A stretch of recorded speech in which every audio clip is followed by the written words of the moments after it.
From a police detective to a note detective.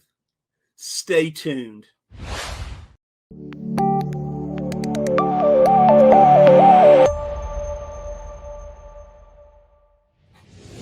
Well, hey guys, thanks so much for joining us for this week's edition of Note School TV, where every week at 11:05 Central Time, we bring you the best guests, the best commentary, the best news issues of what's going on in the note business and investment business. So, three things. Number one, please make sure and like what you see. Yep, go ahead and hit that like button. And then subscribe if you have not already done so. And then number three, hit that bell notification so that you will have, well, warning that we will be going live when? 11:05 every Wednesday morning, 11:05 Central Time. Also, make sure and keep those comments coming, guys. Eddie and I we thrive on hearing from you guys and hearing your comments as to what what Note School TV means to you as well. And also, please make sure and share what you see. Share each episode with your friends. If you've got a list, please feel free. Eddie and I would love to share that information so that other folks out there can see what's going on in the business.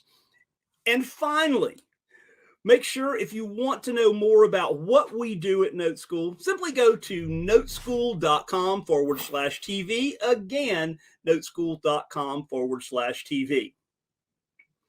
All right, and now the news.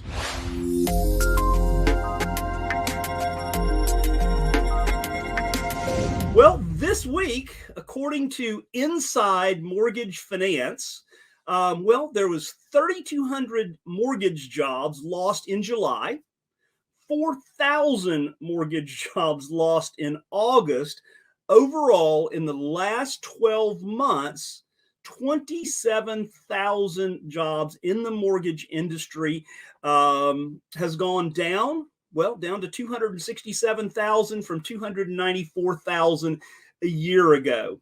And basically because of the rise in interest rates and what's going on in the industry, there's a lot of layoffs. 27,000 folks have lost their job in the mortgage industry. And as things continue and rates continue to rise, the Mortgage Credit Availability Index has fallen once again. So if you'll notice that back at the beginning of the pandemic, we were up here in the 185 range. You'll see that right over in here. And you'll notice that, just fell off the face of the earth. Kind of went up a little bit there in 2021. But today, we're down to 102.5, which, we hadn't been in that kind of territory since October of 2012. So yes, that is happening. And then again, I wanted to end up with this: 10 states where renters are most behind on their rent payments. California didn't make the list, right? South Dakota, Alabama, New Jersey, South Carolina, Connecticut, Delaware, Arkansas, Kentucky, Louisiana, and New York. Here's what's striking, though, guys. Some 15% of American households, around 6 million, are behind on their rent this fall. So, guys, that is according to myelisting.com. So, guys, here's the thing. When we're looking at anything negative in the mortgage banking business, what that does is it drives the necessity of what we do in the creative finance business. So it may be some bad weather on the banking side of the business, but guys, right now, the hope is in the mortgage, in the creative finance space. So guys, remember that Note School, or at Note School, we are here to show you how to close more deals. Now, I want to introduce my friend, our Chief Visionary Officer, all-around good guy, Mr. Eddie Speed. Hello, Joe. Well, hello there, sir. How are you? Yeah, great point. I've kind of had a saying forever, and that is creative financing fills the gap that conventional lending doesn't fill. Fills that void. Right? It fills that void. And so right now, as we see this continuing void, I was looking at your mortgage credit availability, Joe. I mean, it was right around 100 for after, 2008, 9, Yes. 10. And then it stuttered up and down a little bit. But, we are very close to the identical underwriting standards of right after 2008. That's right where we are right now. Now, by the way, guys, that has nothing to do with people can't qualify because rates have gone up. Right. That is underwriting standards other than they have to qualify for the debt to income ratio. That's right. And so affordability. And as the mortgage industry, you see these 10% of jobs lost, and I'm saying to you, it's not going in the right direction. No. Behind the scenes, we can all see it. The origination business is not good. We're not making fun of that. We're just saying we just know when we are able to fill a big void in the market. And one of the strategies we're going to talk about with our guest today is how that affects the business that he's doing. Yes. Joe, I love that start, right? I love the teaser, right? This gentleman was a police detective and very successful in that endeavor. And from that, then he became a note detective because his first endeavors were actually buying loans that weren't paying. You needed to do some detective work, right? They were all the way from San Jose, California to New Jersey, right? That's it. So let's introduce our guest today, Mr. Dave Storton. Hey, guys. How are you? I'm excellent. I'm really happy to be here with you. That is awesome.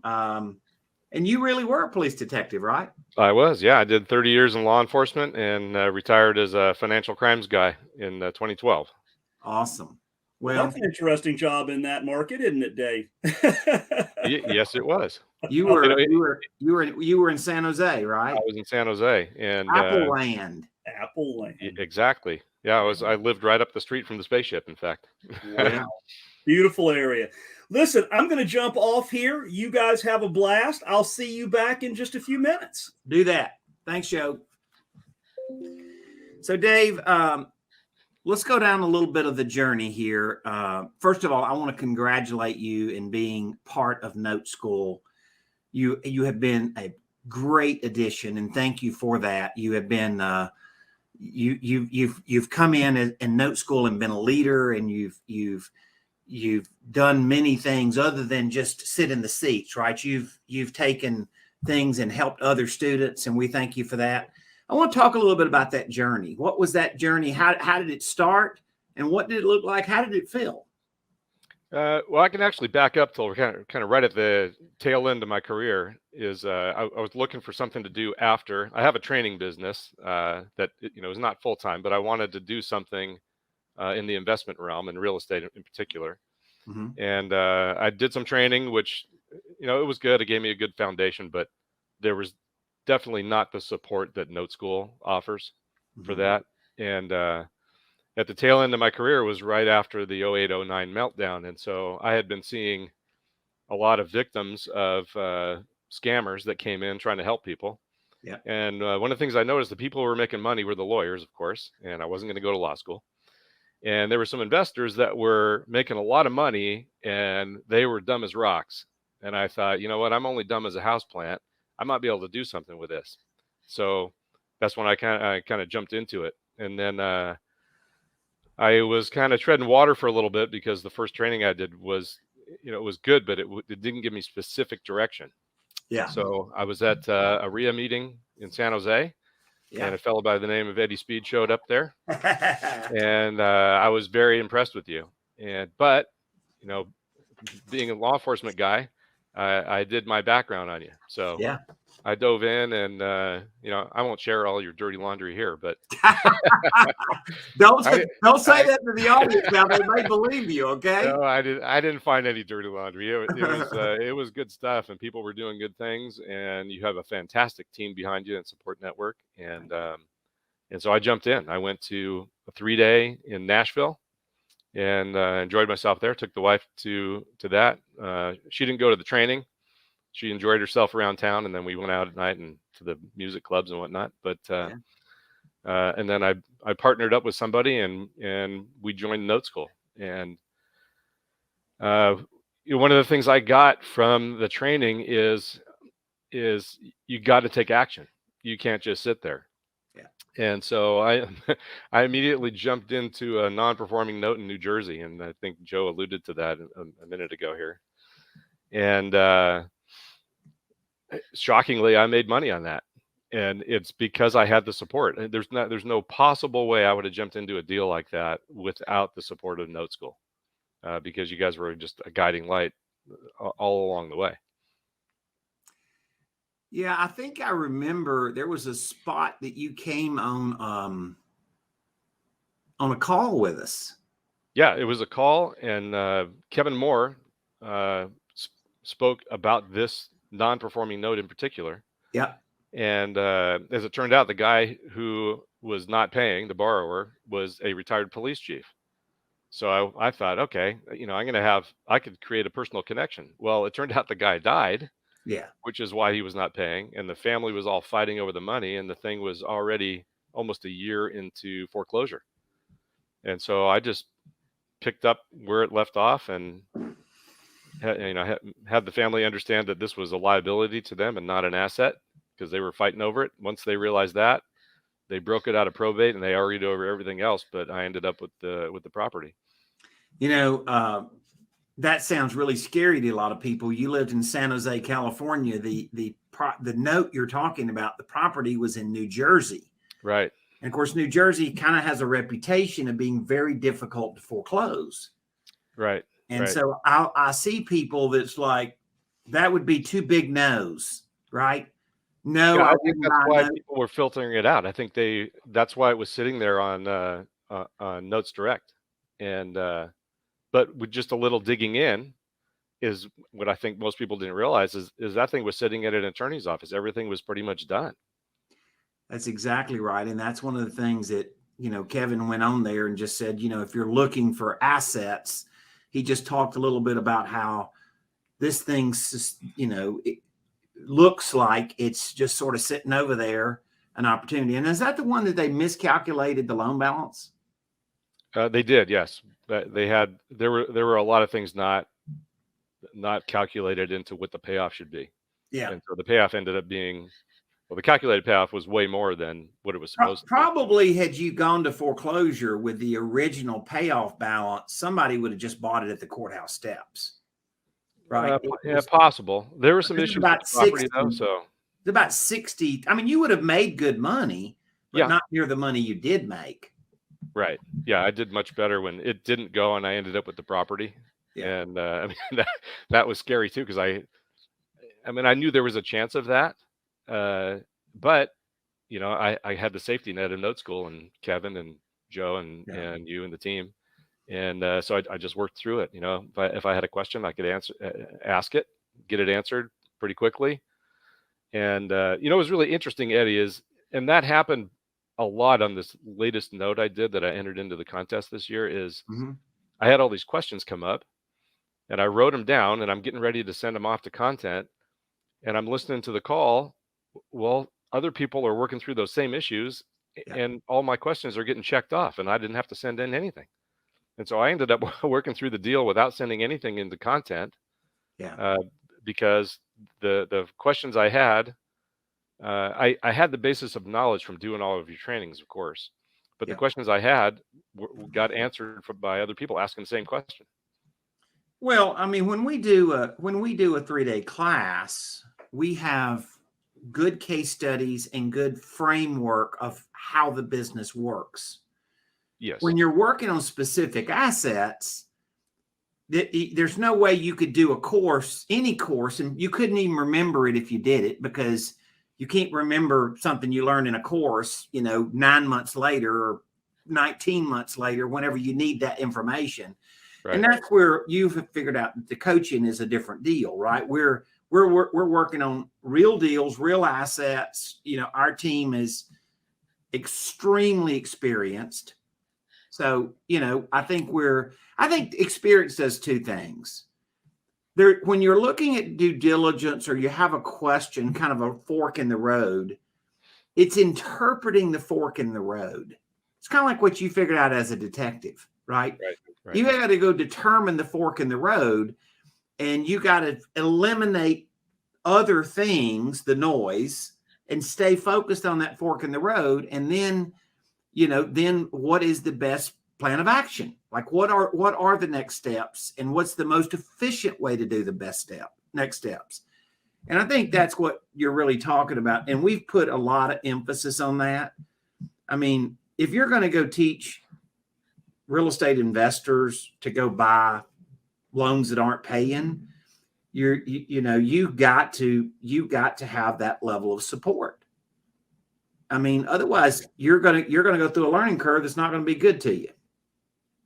Yeah, you would definitely be learning the hard way, and expensively.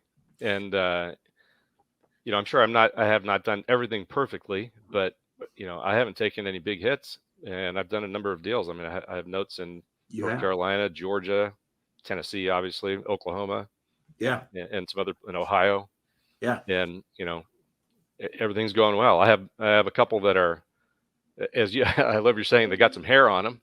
One in particular's got some hair on it, but it's paying, and the people pay their late fee, and it's fine. They say when people join any kind of a coaching program or a membership program or something, they're really kind of looking for more of this and not so much of this, right? And I assume you're the same way. Like when you started down the road with us, you were looking for something. And so let's talk about what you weren't looking for and what you were looking for. Well, one of the things I realized when I retired was I missed the helping aspect of the job. So I thought, well, I could help people in foreclosure. So, I took a foreclosure class from somebody, and, it was fine. And I learned a lot of stuff, but it didn't tell me how to execute. And the execution wasn't there. And I was a horrible failure at it. I wasted a lot of time. I learned a bunch of stuff, but I wasted a lot of time. And that's when I said I started just treading water. I thought, well, that's not going to work for me. And, just as fate would have it, you showed up at our RIA, and, it's been just gangbusters for me since then, because you tell us how to execute. This is what you need to do. This is how you do it. And you encourage us to execute. And you can sit there all day and analyze deals. And I see people do that. I've run across people like they've been to, I think we're going to talk about Note Expo in a little while. Yeah. There's a guy I've seen at Note Expo 3 times. He hasn't done a deal yet. Like, well, why? I was a month into this and I pulled the trigger on New Jersey, and, I haven't looked back. It's been fantastic. Well, and that's one thing, as you well know, we've tried to do with our members is create the environment of action. And it starts with your brain. And we try to address that. That's not my personal, genius zone, but I think we've got somebody that has that genius zone that helps us with that. My friend, Pat Precourt. And then, it starts out with that, because, you can't let fear rob you from your dreams. And a lot of people go through life, as you know, and you've been in your former background, right? A lot of people go through life and let their fear rob them of their dreams. And that's just a terrible thing to let happen. Yeah. No, I love the saying that even if you're on the right track, you'll get run over if you sit there. And I see people that, like I say, at Note Expo, and I encourage them, hey, you got to jump into Note School, man, because otherwise you're just going to sit there and do nothing. And I'm not even sure. I've referred you a bunch of business. I know that. I appreciate that. Let's talk about Note Expo. Yes. You have really become a fan of Note Expo. Tell me why. Well, there's a number of reasons. The knowledge dissemination is fantastic. I mean, I learn just nugget after nugget when I get there. But the other big thing for me is it kind of recharges my batteries.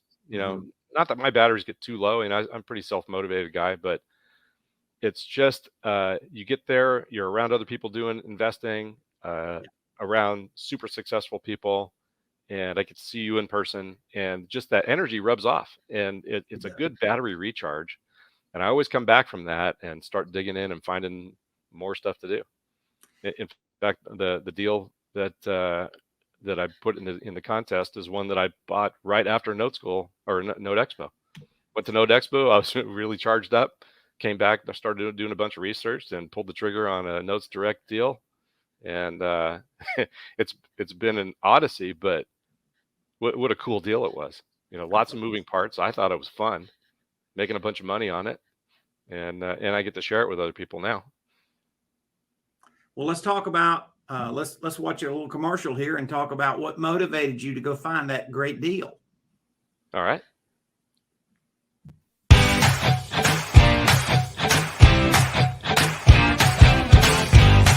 We are at Note Expo. It's amazing. Phenomenal. Just fantastic. It's like recharging my batteries. I get enthused again. I meet a lot of other people in the business. I get a lot of ideas. Connections. I've made so many friends over the years of high-level investors, high-level business people. You get out here and see people who are doing things on a level you're not there yet. So that inspires me.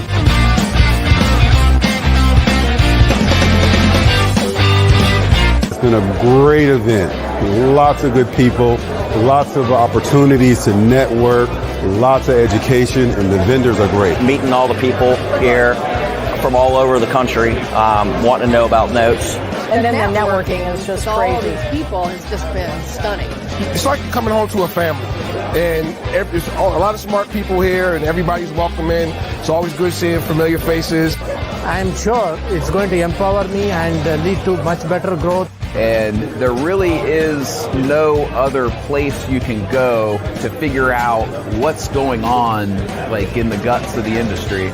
We're already registered, so We have put our money down.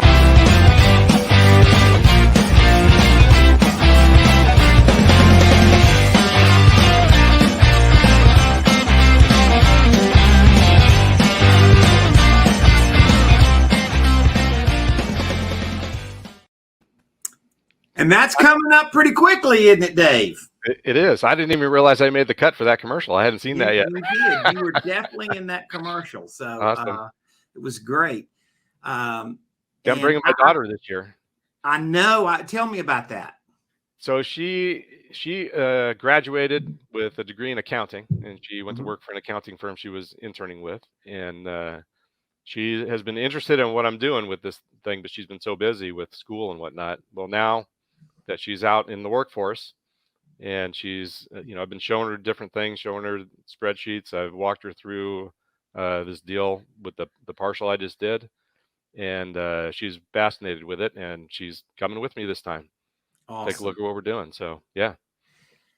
I marked on my list something else that you kind of made some comments ahead of time. I think there's several things about your bringing your daughter in the business. And then also another impact that you're able to have is what you've been able to do with some of your son's college debt. Yeah, I'm gonna be paying off a big chunk of the college debt here coming up because I have some deals paying off in November, and I'm taking a big chunk out of his college debt, so he's not gonna have to worry about that. Legacy is great, but when you get to the idea of legacy, but when you get to live legacy, and you know how we feel about it because you know my family and you know how much we think it's enabled us to do things. So that's the real reason. That's the real reason, right? That's the most important reason. That is super rewarding. And what's really also rewarding to me, Eddie, is that I've raised private capital using the private capital playbook. That's another thing. It's like, well, how do you raise private capital? Well, there's the damn playbook. Just follow the playbook. Someone else has done it. I don't have to reinvent the wheel. So I did that. And, right now I've got about $1.4 million deployed. And when other people get paid during the year, after they're watching all the economy, going crazy right now, and they're getting steady payments from me. They get a monthly, or I have some they can pay off in Q4.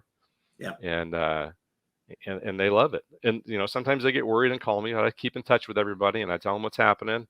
Here's what we're doing. Here's what's happening with the notes, and they're happy. And it's super rewarding to be able to send checks out. I mean, it sounds odd, you're paying other people, but I'm making money. They're making money. Everyone's happy.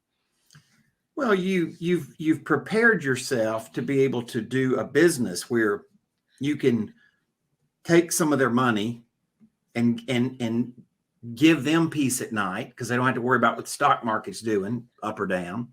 Right. And they get a check, and you got to be part of that process. So yeah, the capital playbook is something that we realized our Note School members needed many years ago, because there's a lot of myths about raising private money, and everybody knows you can get on the internet and people got a lot to say about it.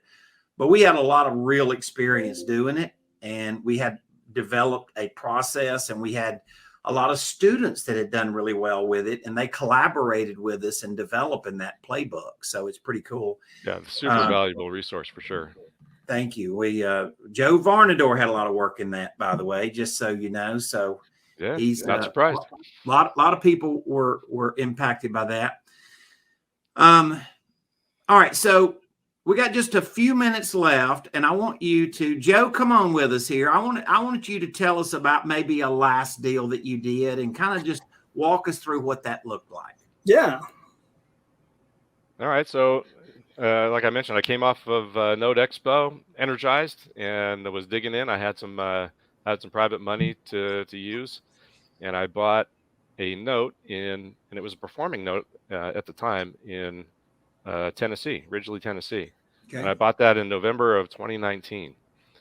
And things were good for a little bit. And then the lady ran into some problems, and her husband left her. Her daughter attempted suicide, and she was just in a bad way. Well, I had bought this note at a discount, and so I did a loan mod for her. And she was really grateful, and I had room in the deal to do that. I could still pay my investors out. And things were good. I actually entered that into the deal contest. Well, now I'm calling that my no good deed goes unpunished deal, because she paid for a little while, and then she stopped paying, and she was telling the servicing companies some line that I won't even get into. But with my law enforcement background, I can see through the nonsense. And so I used the same attorney I had do the loan mod, and we sent her a notice. And she decided, well, I'm just bailing out. So she bailed out, abandoned the property. And when she did, she stole the kitchen countertops, the bathroom fixtures. There was a deck outside. She took all the lumber from that. And the place was a mess. So again, resources from Note School. I get on the resources page, and I have property preservation company go out and secure the place. And they send me pictures. And the servicing company the lady said, oh my God, what are you going to do with this thing? I said, well, I got some plans. And I mean, it was a mess. I sent the pictures to Joe. It was pretty bad. And I had another investor friend that's not a Note School guy. He likes rentals, but we have that debate all the time. And I show him the pictures. He goes, well, you better just bail out of that. Get rid of it to a wholesaler, take your losses, and move on. I said, no. I got a plan here. And so I put together the plan, again, using all the Note School info. I had questions that I needed answered, and as I'm writing them to send into content, somebody else asked the same question. It gets answered. So I ended up rehabbing the property, and I don't know if did you want me to get into the specific numbers at all here? Yeah, just generally, how much did you have at that point? How much did you have invested? So between buying the note, the rehab, and legal fees, I had $115,000 invested in it. And I sold it for, I was trying to sell it on my own, and I wasn't having any luck with that I'm still not sure exactly why. I'm going to go back and kind of debrief that maybe with one of you guys. Yeah. But I had a realtor come to me and say, hey, I can sell that house for you for more than what I thought I could get for it. So I ended up selling it through a realtor, a local realtor there, for $185,000. She said, I got a borrower that's pre-qualified, or a buyer that's pre-qualified. and rates were ticking up at that time. So the buyer went from pre-qualified to I can't qualify. Yeah. And they saw that I had listed this as, seller financing available. So I took all the buyer's info, used a third-party underwriter, got them Dodd-Frank compliant, got the certificate for that, and we did 15% down, and so I seller financed the rest. So I have a round numbers, $157,000 note on the property, and put some money in my pocket. And then I had one of my investors that has been just doing loan against notes for me. Mm-hmm. He's been wanting to do a partial. I think I'm looking at a future note school guy here, but, yeah. but I want to dip my toes in. I want to buy a partial. I said, well, I got a partial. So I sold 193 months of this 360-month note for $125,000 to him, and he's getting 8.01% on it. And so I own the back end of the note. I got all my money back. I put about $14,000 in my pocket when all is said and done. And sold half of the term of the note. Yeah. So I own 194 to 360 with absolutely no money in the deal whatsoever. So we use that the partial note spreadsheet. Again, something else I got from Note School. And for those who know what I'm talking about, the orange on that is ridiculous. So if you're coming to Note Expo, you'll see that. I mean, I've never seen orange like that. It's silly. Well, that's it. That's the key to it is you knew how to walk yourself through the deal. People know that they need seller financing today. Yes. But what they don't know, most real estate investors don't know, is they don't know how to recapture their investment so that they can keep doing it again. You got your money back plus made some profit.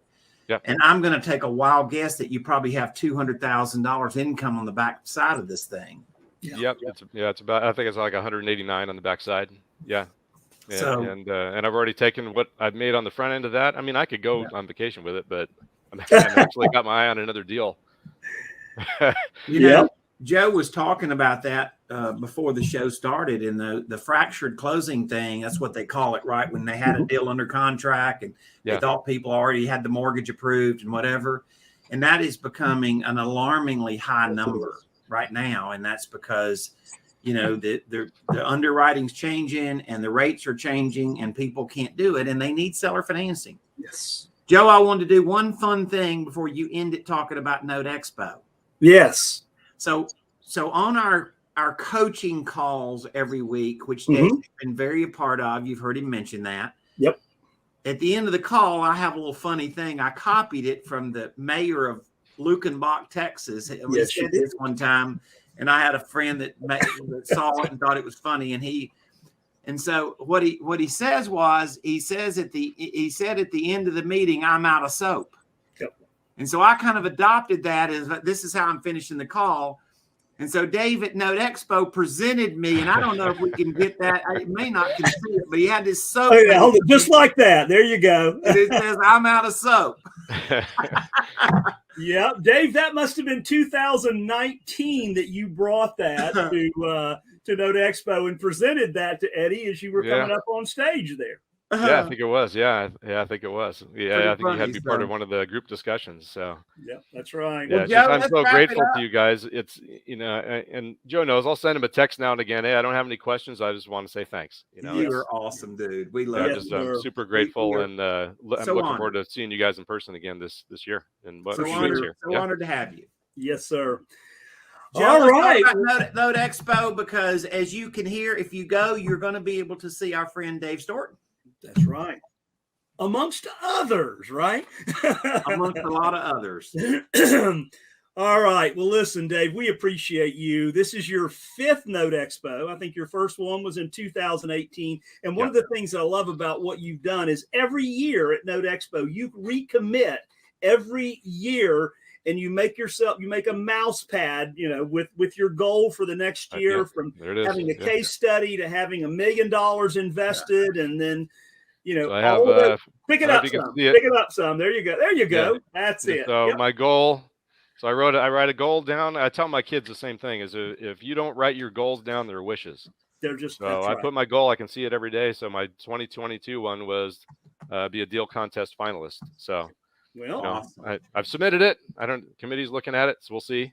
That's And right. I'm already thinking about my we mouse are pad for deep 2023. we are deep in discussion, Dave. There we go. You All take right. bribes? Thanks so much. So, guys, listen, we appreciate you being with us today. And so we are going to, well, you'll see it on the screen here in just a minute, but we'll have a shot there of a QR code. So you can either go to Note Expo 22, or just when you see that QR code pop up on the screen, you can certainly use that at that point. But listen, we appreciate it. We appreciate you being on. You know, this is Dave Storton is the kind of folks that we have in our membership at Note School. And again, if you would love to hear more about what we do at Note School, simply go to noteschool.com/TV.